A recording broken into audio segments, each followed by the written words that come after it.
Northwest Now is supported, in part, by viewers like you. Thank you.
We still have to go through it. We can't go around it. And we're spending so much time and energy and money trying to go around death.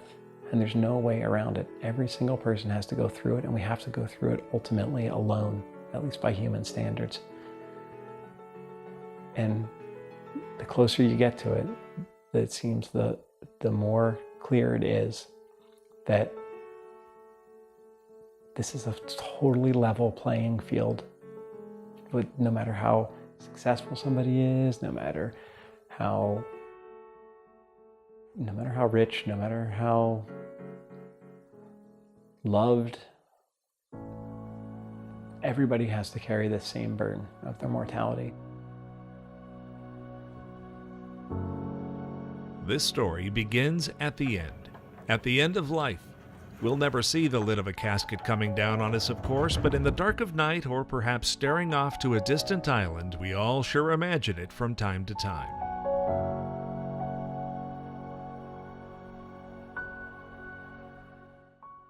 An island is an appropriate venue for this story. We often view ourselves as islands, living as individuals, and dying without seeing ourselves as part of something larger and more universal.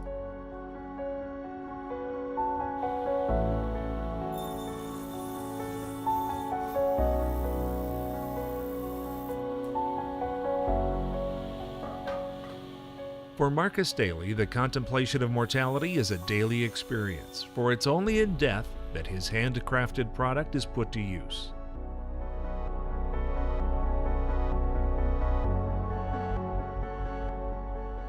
In his small shop on Vashon Island, Daly turns sheets of pine into works of art, celebrating a life that was, building caskets for grieving families all across the United States.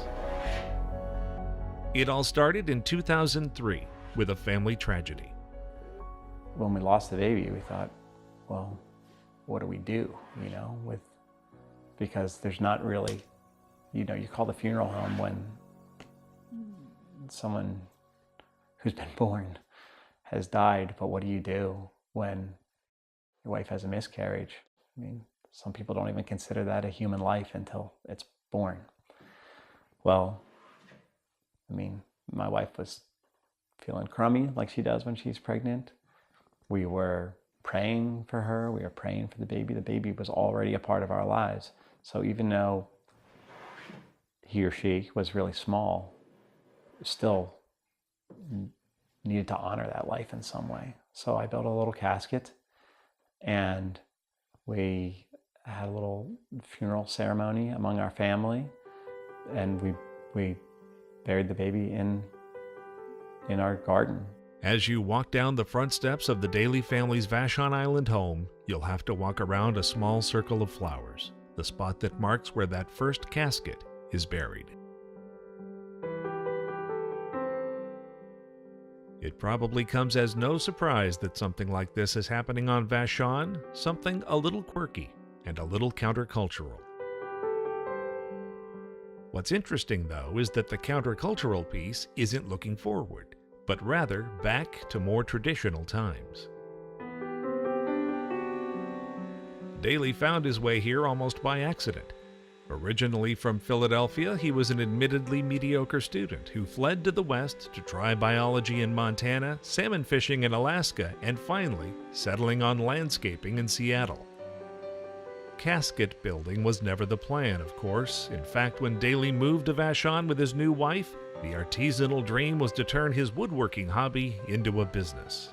We thought we'd set up a business building little wooden boats for people, because what could be better than that? Living on a little acreage, on an island, a couple of kids, building little wooden boats for people.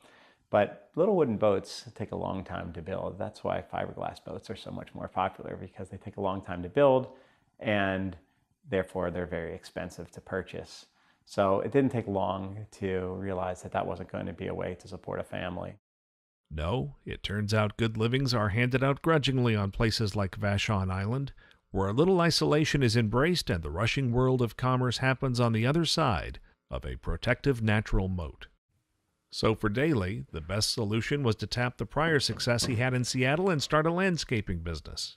It did well enough, but after the miscarriage in that first casket, his new realization about the fleeting nature of life brought him back to the idea that it was woodworking or bust. So he started Marion Caskets, very confident that success would come quickly. I remember early on with Marion Caskets, when I started it, thinking if I could just talk to the right people, if someone could just give me the right help, if I could just be known in the right area, somehow things would take off. There'd be more security. The business would grow faster. But again and again, I've been very fortunate to have a lot of people who are smart and thoughtful and generous talk to me, but nobody is able to hand another person success. You know, we're barely even able, there's still a lot of variables in whether we can create and cultivate success on our own. And true to life of an island resident, Daley is very much on his own as a businessman, too. He thought the $16 billion funeral industry would welcome his less expensive natural product with open arms. It turns out he was very, very wrong. Well, when I started, I thought, I'm a local craftsman who is trying to do something that's environmentally friendly and affordable. I'll take it to the funeral homes and they'll say, that's wonderful. And that's not what I found. What I found is they already had a very certain way of doing things that I had nothing to do with. And, there's lots of good funeral directors in the world, but I was amazed by how gently and thoughtfully and yet forcefully door after door was closed in my face, because funeral homes have their companies, their vendors that they deal with, who they buy from, and then they sell them for what they sell them for. Now, as the more I do it, the longer I've been doing it, and the more funeral directors themselves have seen the way families have responded to the caskets, they're warming up to me a little bit, but still, business models are business models, and I'm not a part of it. The FTC, the Federal Trade Commission, passed a law, I think in 1994, saying that anybody can bring any casket that they want to a funeral home. It's because they didn't want there to be a monopoly on prices and people being taken advantage of at a very vulnerable time. So anybody can have my casket for a funeral, but that doesn't mean that if somebody wanted to, they can't plant lots of seeds of doubts in a family's mind about buying a casket from some guy on an island outside of Seattle who builds them. I've had families who have called me up nervously seeking reassurance that my casket was strong enough and was well built. And so sometimes I'll call a funeral director and say, I think the family's got enough going on that you don't have to add any worry. So by word of mouth and reputation alone, Daley sells about 70 caskets every year, working about 20 hours on each. The pine is from the Northwest, carefully cut and joined to support up to 1,000 pounds, all while keeping the metal content to a bare minimum. Since he's pretty much forced to market himself outside the funeral industry, it's pretty difficult to get the word out and to sell directly to grieving families. But that's also been the biggest blessing about what I've done, because what that means is that instead of just taking 3 caskets a week and dropping them off at various funeral homes and going on my way, that I'm getting phone calls from families. I'm getting phone calls from people who are dying. I'm getting phone calls from family members of someone who's just, from family members of people who have just lost someone. And I'm getting to have these really rich relationships and conversations that might be very short. I might only talk to somebody 1, 2, or 3 times over a few days. But all the distractions that usually occupy our time are swept away when somebody's experiencing the loss of death in their family or the fact of their own mortality. So it's been really enriching for me and for my family to deal directly with families.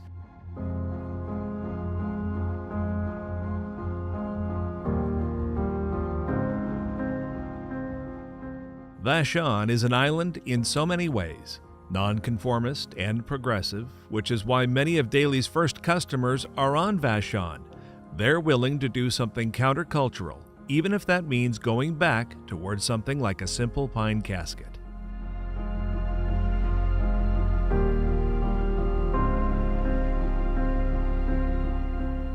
Ray Aspiri has lived on Vashon most of his life and has certainly endured his share of personal tragedy over the years. His first son, Paul, who died in a freak accident, is buried here at Vashon Cemetery, and so is his granddaughter, Brianna, who died at the age of 22 after falling off a horse.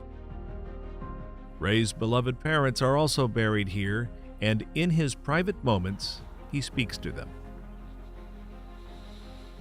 Well, Mom, Dad, been a long while. Aspiri values coming here because it opens the door for spiritual conversations with those who have passed and for dialogue among the living who come to remember. It can happen, but you need to be here sometimes to stimulate that conversation. It doesn't have to be. We try to do it in family environments too. As unaccustomed as we are to thinking about it this way, a graveyard really is all about family. Our human family and our individual families, like the one Ray remembers growing up in Idaho. So this would have been clear back in Idaho, by Grandview, Idaho, near the Grandview Grade School. Ray's red beret signifies his Basque heritage and is one of the answers to the question about why he thought Marcus Daly's plain pine caskets were the right choice for his parents. Because we came from an agrarian background, and back in the Basque country, they weren't living any lavish lifestyle, and so simplicity was pretty important.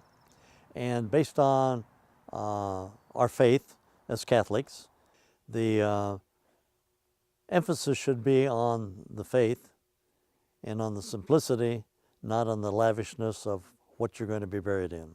So it's not a fancy casket or convenience that drove Ray's decision-making about how to manage the death of his loved ones, but rather the importance of having a place and making the time to come and remember. There's an important tradition in remembering those that preceded you. And it's not necessarily the place, but it's to go there to be able to reflect at least once a year, to reflect on the memory of that individual that was so important in your life. And can you do that multi-generationally? Because those stories and those memories are part of what you become. And unless you take time to go to that location, All Souls Day, whatever, Memorial Day, those are critically important times to take a moment to do that. You'll recall our discussion of Marcus Daly's challenges getting buy-in from what they now call the death care industry. Well, it turns out that Lisa Devereaux is one of his few industry supporters. She is another longtime Vashon resident who runs Island Funeral Service. Yes, she does sell the usual high-dollar line of caskets, but she does not see Marcus as the profit margin-eating competitor that others do. it's hard for the small business to get in. We've all kind of have the companies that come in and we work together as partners, and so the small company like Marcus comes in and there's markup and issues and trust, and it's just a hard thing for them to, a hard barrier for them to get through. You know, Marcus is here on the island, so I know him. I know the families who purchase from him. That's done privately between them, and then they come here with a casket, and that works well with my system, and so Marcus and I do well together. But now, with full burial services costing up to $10,000, price is driving a rush to cremation, which nationwide in 2015 surpassed burials for the first time. Urns are often placed or the ashes scattered without much of a gathering or a service. While it's made death much more cost and time efficient, it concerns people like Father David Majowski, the Vashon parish priest at St. John Vianney, who believes that no matter the business issues or the social trends involved, having the body present just adds something. We now have the opportunity, the option to have the cremated body present, but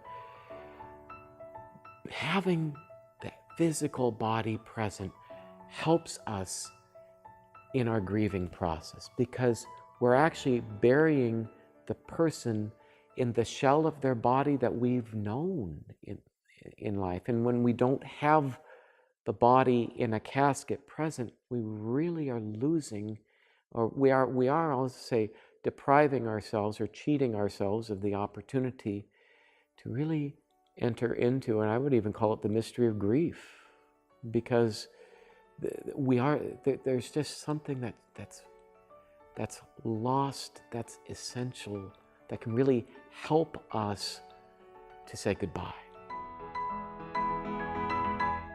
Not surprisingly, Marcus agrees, but not just because he's a casket maker, but because he says our bodies define and limit our lives in such an important way. I don't build urns. I only have so much time, and a part of what I'm doing is trying to really pay attention to what does it even mean to have a body, and what's the relationship of a body and a soul. And while cremation, I understand the economic reasons for it. Many of my close family members have been or will be cremated. I think it's less than ideal, because I think it takes something that is very important for us to confront, and it makes it abstract. It's another way that we can intentionally, or probably more often than not, inadvertently avoid the real confrontation with death that forces a crisis. And crises are hard. Nobody wants a crisis. But crises also give us a chance to rise to a challenge that we didn't know we could rise to, and give us a strength we didn't know we had, give us wisdom we didn't possess before, give us an understanding that we can't have in the abstract. So if everything was possible, then nothing would have meaning. But because we're so limited by our bodies, because our time is limited, because our bodies run out, and because our space is limited, because our bodies are finite, we have to be creative. And that's where beauty and poetry and everything comes from. It's the creativity that we find within our limitation. So if we go around treating bodies like they're disposable, then we're lying to each other, and we're lying to future generations about what it means to be fully human. But in this turbocharged American lifestyle, little time is made to think about the meaning and value of life. Forget about contemplating death. It is just not something we busy, self-obsessed Americans are wired to want to do. We try to push that off to the margins and not face it, but we all know it's there. We all feel it in the 3 o'clock in the morning when we're lying awake at night. And by trying to push it away, we're not building the muscles that we should have, that we really do have. We're just not even activating them. But it's really facing fears. I mean, my faith tells me this, but also psychology tells us this, that when people are afraid of something, the thing that they really need to do is encounter that thing that they fear. And that's how it's not that they shouldn't be afraid, it's that they're stronger than the fear. We're stronger than the fear, and death is the ultimate fear. That all fear is just a little, a little subsidiary of the ultimate fear, which is our own mortality. We live in a very much a fast food culture where everything is, if I can get something, I want it not now, I want it yesterday. And I also, we want our culture, our society says, you can have the perfect body, you can have it all. You can have the perfect body, you can have the perfect image, you can have that you're invincible, that you live forever. And that just ain't true. It just doesn't happen that way. I would say for all of us, we age, and hopefully as we age comes wisdom, but there's a finality to everything, and our culture does not want to address that. It doesn't want to admit that that's even a valid or worthwhile question, but yet it really is a question that we all have. I mean, we wonder about, I think at some level, what's going to happen to me when I die? Is there anything beyond this life in this world? And our culture doesn't have an answer for that. I would say it doesn't really offer much hope beyond the life that we're living. It is that sort of a society. I mean, everything is quicker. We do everything fast. I don't think anybody wants to grieve, so if you can get through it quicker, then maybe that's how we look at it. If we don't look, we maybe won't feel the pain. But I think that pain comes back. If you don't face it in some way, it's going to come back. We spend so much time trying to avoid the fact of death and even suffering that we cheat ourselves, because we have strength that we don't know we have. But we don't know that we have that strength until we face those fears.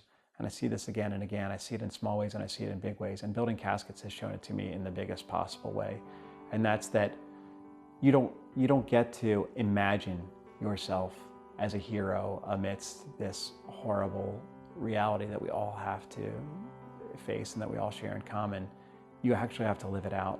Living it out in Western Washington might mean taking a religious approach to death where family members gather and a life is celebrated with an eye toward the future, but not necessarily, particularly in Vashon's diverse culture, where the faithful say their religious belief is not the norm. Actually, we live in what's called the nun zone. And I don't mean nun as in religious nun or sister. I mean nun as in N-O-N-E. It's amplified here in the Pacific Northwest, here in Western Washington. But it is not necessarily a peculiarity of Western Washington, because this pervades our culture. But within that diversity, there is, I would describe it as a sense of, I would say, not just tolerance, but acceptance of one another's, let's say, belief systems, or there's an acceptance of that diversity. And what Marcus is offering, or what he has to offer, it is a witness of his Christian faith and belief, but it's also, he offers to the culture and certainly to the community of Vashon Island the reminder that that death is very much a part of our lives, and that we need to, not to say, sort of like pay attention. And that might be the biggest takeaway, that no matter the belief system, it's important to experience and confront grief. And in these times of divisiveness, equally important to appreciate the connectedness our mortality forces us to acknowledge. So, while this story began at the end, it ends with a beginning, with the ultrasound picture of Marcus Daly's unborn child, number 8 by the way, and another piece of the inspiration he needs to spend another day in the shop, handcrafting a vessel of death, but at the same time, appreciating every day of life. This life. The bottom line, it's no surprise something so countercultural would be happening on Vashon. Our culture celebrates the shiny and complex. A pine box represents simplicity. Our culture is all about speed. Grieving the dead requires us to slow down. The culture avoids death. The reality of it forces contemplation. Our culture celebrates separate individualism. Death speaks to a universal togetherness. Our culture is secular. but in death, we all yearn for hope. If we stand way far away from the grave, we just see it as this gaping hole that's going to swallow us up. But if we get close enough, we look at it and we go, that's not big enough. That's not going to contain me. That can't contain this. It can contain a body, but it can't contain a person. A person is so much more than just a body. The body is vitally important because of the limitations that shape who we are and how we live our lives. Body and soul are so complementary, so integral to what it means to be a person. But if we don't get close enough to the grave, then we can never get to see through it. And it just remains this horror that we have in our minds, that's our ultimate destination. But if we get close enough, we say, no, it's just something that we go through. There's no way it can hold all that a person is. Thanks for watching Northwest Now. As always, I hope this program got you talking and thinking. Until next time, I'm Tom Layson.